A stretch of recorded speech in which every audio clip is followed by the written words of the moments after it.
भगवान गणेश बुद्धि, रिद्धि, सिद्धि, लाभ के दाता है। मैं कुछ समय पहले किसी व्यापारी से मिला था। उनको किसी ने कहा था कि भगवान गणेश की मूर्ति आप हमेशा अपने साथ रखो। उनके पास एक सूटकेस मैंने देखा, एक छोटा सा brief case.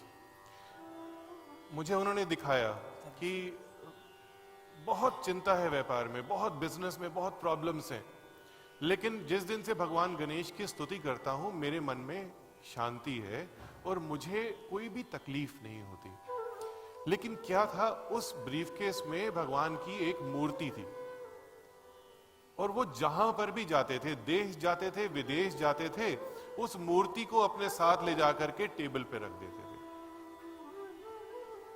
Flow of business बहुत अच्छा था, सब कुछ बहुत अच्छा था, लेकिन लॉसेस और स्थायित्व जिसको बोलते हैं, मान सम्मान, वो उनको कम मिल रहा था। तो उनको मैंने ये समझाया कि मूर्ति स्थापना क्या है।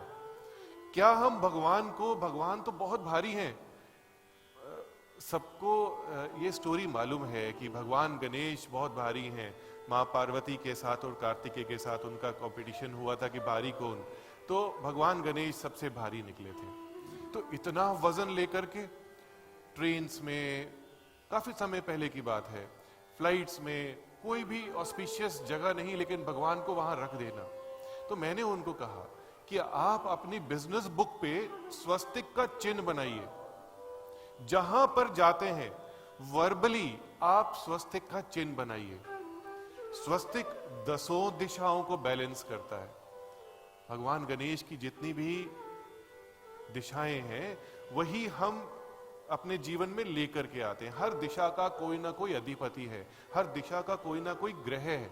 लेकिन अगर हम एक भगवान को मान लेते हैं कि हाँ, कहते हैं ना कि टॉप किसी प्रिंसिपल को, टॉप किसी सरकारी ऑफिसर को अगर अपने वश में कर लिया जाए तो सारी जो सिस्टम है वो हमारे हाथ में आ जाता है।